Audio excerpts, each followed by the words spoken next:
बोलता अब इसके लिए दुआ कर कि ये बस ये आराम से ये मर जाए तो अच्छा है। ये तो उनके घर पे जाओ जिसके बच्चे गोद में पड़ा हुआ है, आप उनसे पूछो कि आपके ऊपर क्या गुजर रहा है। जब मेरे बच्चे का इंतकाल हो कोई जनाजे में नहीं आया कि हमारे बच्चों को एड्स लग जाएगा, मोहल्ले वाले कोई नहीं आया। मैं गया, मेरा भाई साथ ये कब्र खोदा। 3 महीने तक हमारे घर में लोग बच्चा नहीं बेचता था कि इसके घर में एड्स का बीमार पड़ा हुआ है। हमें क्या पता एड्स क्या है, हमें क्या पता एड्स क्या है। 10 दिन के बाद उन्होंने कहा कि आपकी बच्ची को नमूनिया हो गया, हालांकि वो HIV में मुब्तला थी। 1.5 गोली इससे खानी पड़ती है, 1.5 गोली इससे, और 1 गोली सुबह नाश्ते से पहले। अब 18 माह के बच्ची इतनी गोलियां खाती है, देखो उसकी जिंदगी तो ऐसी भी तबाह हो गई।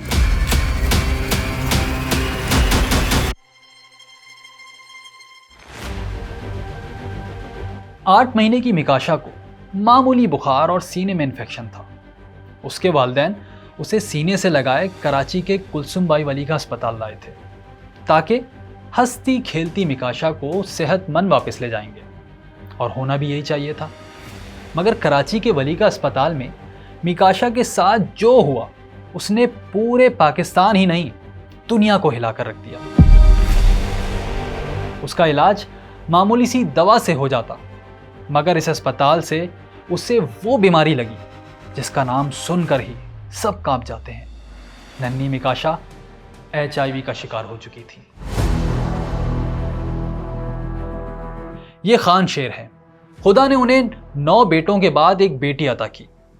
माँ और बाप दोनों बहुत खुश थे, मगर वली का अस्पताल ने 11 माह बाद ही उनकी ये खुशी हमेशा के लिए छीन ली। वो भी अपनी बेटी को आम सी बीमारी के इलाज के लिए यहाँ लाए थे, और फिर वो HIV में मुब्तला होकर अब यहाँ पुरसुकून नींद सो रही है।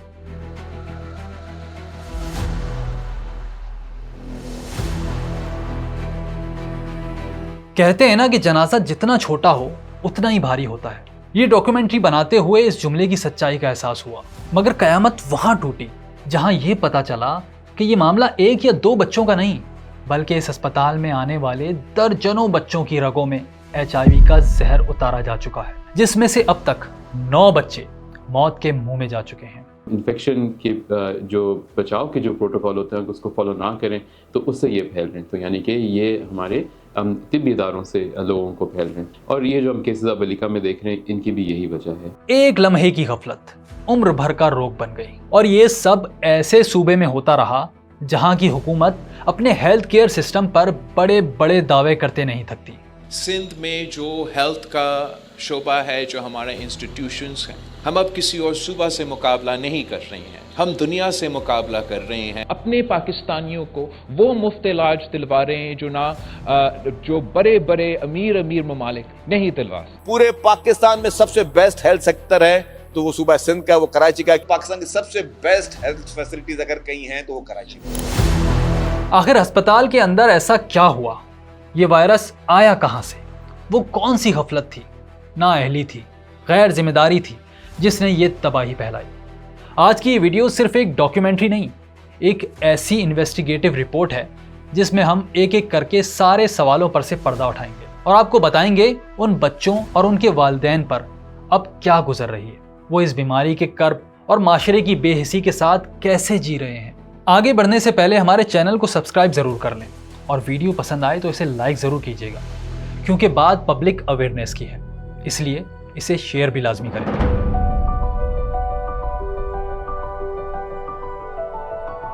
कहानी शुरू होती है 21 अप्रैल 2025 से। ये वो दिन था जब नन्ही मिकाशा को पहली बार साइट के इलाके में वाक़े कुलसुम बाई वली का अस्पताल ले जाया गया। कुछ नहीं था, बस मामूली बुखार और सीने में इन्फेक्शन था। घर वालों का ख्याल था कि वो कुछ दिनों में ठीक हो जाएगी, मगर बच्ची का इलाज 5 माह तक चलता रहा, लेकिन वो ठीक नहीं हुई।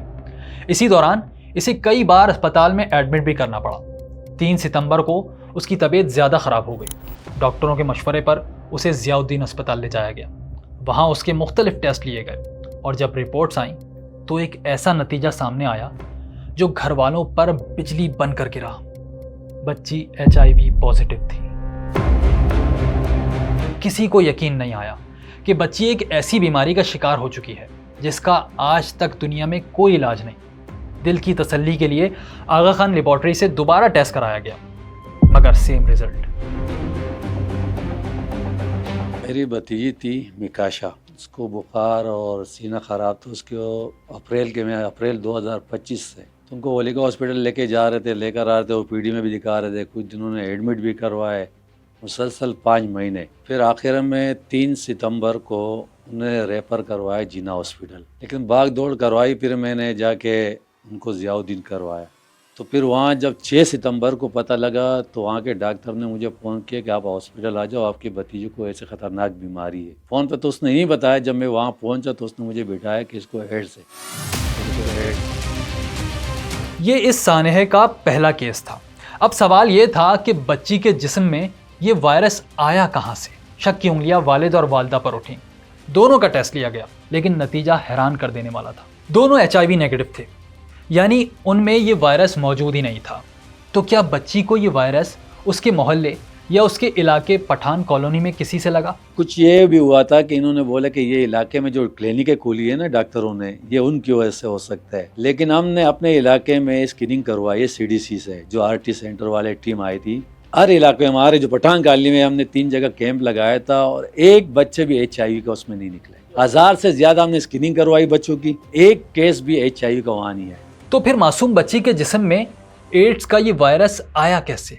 इस सवाल ने एक आम से मेडिकल केस को पब्लिक हेल्थ केयर का एक बड़ा इशू बना दिया। कुलसुम बाई वली का अस्पताल Sindh employees social security institute यानी सेसी के अंडर में आता है और ये इदारा रजिस्टर्ड सनती मजदूरों और उनके अहले खाना को तिब्बी सहूलियात फराम करने का जिम्मेदार है। मिकाशा के केस की खबर मिलते ही सेसी के हुक्काम हरकत में आए। बच्ची की मेडिकल हिस्ट्री चेक की गई। देखा गया कि पिछले महीनों में उसका इलाज कहाँ कहाँ हुआ, इसे कौन कौन सी अद्वियात दी गई, कौन से इंजेक्शन लगाए गए। तहकीकात आगे बढ़ती गई और सामने बस एक ही नाम आता रहा, कुलसुम बाई वली का अस्पताल। अब अगर अस्पताल से बच्ची को ये वायरस लगा है तो और भी बच्चों में ये वायरस हो सकता है। ये सोचकर अस्पताल में दाखिल तमाम बच्चों की स्क्रीनिंग का फैसला किया गया और फिर वो हुआ जिसका किसी ने सोचा तक नहीं था। एक के बाद एक आने वाली रिपोर्ट्स ने सबको हिला कर रख दिया, क्योंकि मामला अब सिर्फ एक मिकाशा का नहीं था, मजीद कई बच्चे इस भयानक वायरस का शिकार निकले। ये सारे मरीज जो एक साथ एडमिट थे ना, ये वही मरीज आ रहे। कुछ मरीज हो सकते हैं नए भी आए हो, लेकिन ज़्यादातर मरीज वही है। लेकिन कुछ बच्चे एड्स की वजह से भाग गए थे, आ नहीं रहे दोबारा ताकि उसकी स्क्रीनिंग दोबारा करे, लेकिन मेरे हिसाब से कम 150 से ऊपर ही है। मुतासरा बच्चों की उम्र 6 माह से 12 साल के दरमियान है। HIV की रिपोर्ट सामने आई तो बहुत से वालिदैन ने तो शुरू में इस पर यकीन ही नहीं किया। बहुत सौ ने मुख्तलिफ लैब से कई बार अलग अलग टेस्ट कराए, इस उम्मीद पर कि शायद पहली रिपोर्ट गलत हो, शायद दूसरी भी गलत हो। मगर जब नतीजा हर बार एक ही रहा तो उम्मीद की जगह एक खौफ ने ले ली। सिर्फ इसलिए नहीं कि उनके बच्चे के जिस्म में एक ख़तरनाक वायरस दाखिल हो चुका है, बल्कि इसलिए कि अब उनके जहनों में ये सवाल थे कि उनके बच्चों का मुस्तकबिल क्या होगा।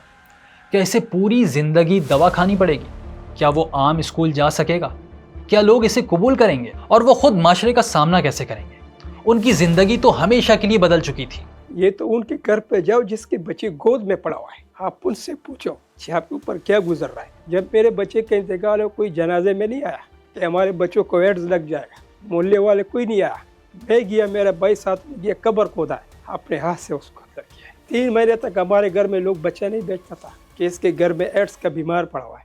हमें क्या पता एड्स क्या है। बगैर सिलेंडर का बच्चा जी नहीं सक रहा है, बड़ा बड़ा सिलेंडर ला रहा है, 2 दिन के बाद सिलेंडर खाली होते हैं, वो सिलेंडर लगा के बच्चा 1.5 साल का है। देखो उसका हालात कभी घर पे जाके, मेरा दोस्त है। एहतियातन ये खानी पड़ेगी 6 महीने या 9 महीने, ये लाजमी खानी पड़ेगी। अगर ये नहीं खाएगी तो टीबी आ सकता है। अब देखो, अगर 18 माह की बच्ची है, 1.5 गोली इससे खानी पड़ती है, 1.5 गोली इससे, और 1 गोली सहर नाश्ते से, सुबह नाश्ते से पहले। अब 18 माह के बच्ची इतनी गोलियां खाती है, देखो उसकी ज़िंदगी तो ऐसी भी तबाह हो गई है। पूरी ज़िंदगी खाना पड़ेगा जब तक वो जिंदा है। बुनियादी तौर पे HIV है तो एक ऐसी बीमारी जिसका इलाज हमारे पास बहुत अच्छा है। इसको जिस्म से ख़त्म नहीं कर सकते, मगर इसका इलाज इतना अच्छा है कि अब आजकल के ज़माने में जो लोग इलाज पे हैं, जो इलाज ले रहे हैं, वो एज लॉन्ग एज इलाज सही ले रहे हैं, उनके और कोई मसला नहीं है, तो वो बिल्कुल नॉर्मल ज़िंदगी गुजारते हैं। मगर HIV का सबसे बड़ा मसला ये है कि इसके साथ स्टिग्मा बहुत है। लोग HIV का नाम सुन के फिर सोचते हैं कि ये ऐसी बीमारी है शायद जो कि छूने से लगेगी या खेलने से लगेगी, झूठा खाने से पीने से लगेगी, और ऐसा हरगिज़ भी नहीं है। ये बीमारी सिर्फ नॉर्मल रोज़मर्रा के कॉन्टेक्ट में नहीं लगती, और इसी वजह से इसी मिसकंसेप्शन की वजह से जिन लोगों को HIV होती है या होता है, उनके जो बच्चे हैं जैसे अब वो स्कूल से निकाले जाते हैं, उनके दोस्तों से उनको दूर रखा जाता है, जो निहायत गलत बात है। हैरान कर देने वाली बात तो ये थी कि मुतासरा बच्चों का ताल्लुक सिर्फ पठान कॉलोनी से नहीं था। मुख्तलिफ इलाकों के, कोई औरंगी का है, कोई कस्बा कामली का, कोई जो है ना माजिर कैम्प का है, इसमें गुलीमार बड़ा बोर्ड के इनके भी है, नाजबाबाद के भी है, पापोश के भी है, यानी एक जगह के नहीं है। अब ये तो कंफर्म हो चुका था कि वायरस पठान कॉलोनी से नहीं फैला, बल्कि ये अस्पताल के अंदर से ही बच्चों को लगा। मगर सवाल अब भी यही था कि वायरस अस्पताल में आया कहाँ से और वहाँ कैसे फैला। ये जानने के लिए तहकीकात का दायरा और बढ़ा दिया गया। हर एंगल से जायजा लिया जाने लगा। क्या ये वायरस किसी हामला से इसके बच्चे में मुंतकिल हुआ? क्या किसी बच्चे को आलूदा खून लगाया गया था? ये भी तो हो सकता है कि बच्चों के वालिदैन में से कोई HIV का शिकार हो। ये सोचकर एक एक करके तमाम मुतासरा बच्चों के वालिदैन का HIV टेस्ट लिया गया और हैरत अंगेज तौर पर सबके सब क्लियर थे। अब मामला और भी गंभीर हो चुका था। सबके जहनों में ये सवाल था कि चलें कोई एक बच्चा HIV इन्फेक्टेड होगा, लेकिन ये दूसरे बच्चों में फैला कैसे? इसी दौरान कुछ वालिदैन ने एक ऐसी बात बताई जिसने सबको चौंका दिया। वालिदैन का कहना था कि वली का अस्पताल में एक ही सिरिंज कई मरीजों को लगाई जाती थी। सिरंज के जब मैंने अपने भाभी से और अपनी बेगम से पूछा कि आपने हॉस्पिटल में ऐसे कुछ देखा है कि बेड में तो वो होते थे ना, साथ में माँ थी, उन्हें बोले यार वो 10 cc का सिरंज वो परवास के बोतल से भरते थे, 1-2 मरीजों को लगा दिया, फिर दोबारा भरा, फिर 2 मरीजों को लगा। उन दौरान जो है ना 65 से 70 मरीज एडमिट थे उस वार्ड में, और एक बेड पे 2 से 3 मरीज थे। तो हो सकता है इसी में कोई HIV का पेशेंट था उस दौरान।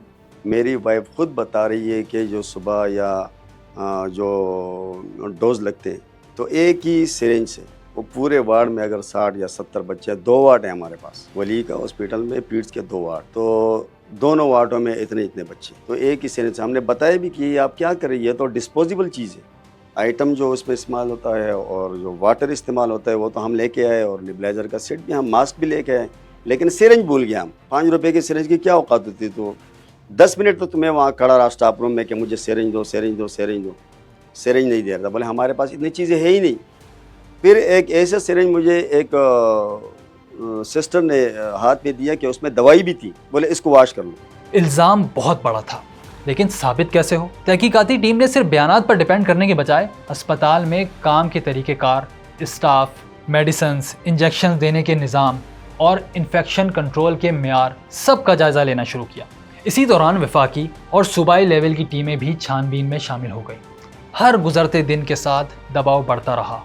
मीडिया सवाल पूछ रहा था, वालिदैन जवाब मांग रहे थे, और हुक्काम की जिम्मेदारी थी कि वो ठोस सबूतों की बुनियाद पर सच तक पहुँचें।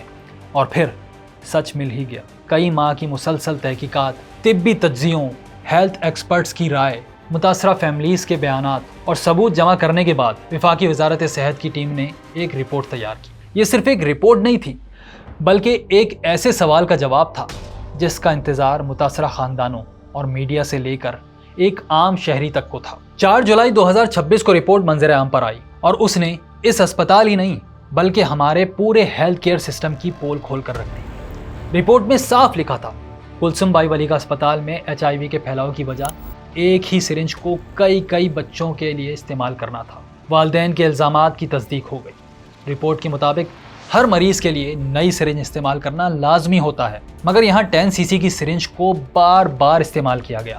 तहकीकाती रिपोर्ट ने इसी को HIV आउटब्रेक की बुनियादी वजह करार दिया, और इसे सिर्फ एक गलती नहीं बल्कि मुजरिमाना गफलत यानी क्रिमिनल नेग्लिजेंस करार दिया। जी हाँ, क्रिमिनल नेग्लिजेंस। ये कोई मामूली बात नहीं थी। वो इसलिए कि सरकारी तहकीकात में क्रिमिनल नेग्लिजेंस की इस्तिलाह सिर्फ उस वक्त इस्तेमाल की जाती है जब ये यकीनी तौर पर समझा जाए कि हिफाजती उसूलों की खिलाफ वर्जी महज मामूली कोताही नहीं बल्कि एक संगीन जिम्मेदारी की नाकामी है। इस मामले पर सैसी ने भी इंक्वायरी बिठाई। सैसी की इंक्वायरी टीम ने डॉक्टरों, नर्सों और दीगर अमले के बयानात रिकॉर्ड किए, अस्पताल का रिकॉर्ड जांचा और इन्फेक्शन से बचाव के इंतजामात का तफसीली जायजा लिया। उसके बाद सैसी की इंक्वायरी टीम भी इस नतीजे पर पहुंची कि अस्पताल के मुलाजमीन ने संगीन गफलत, बदइंतजामी और मुजरिमाना लापरवाही का मुजाहरा किया।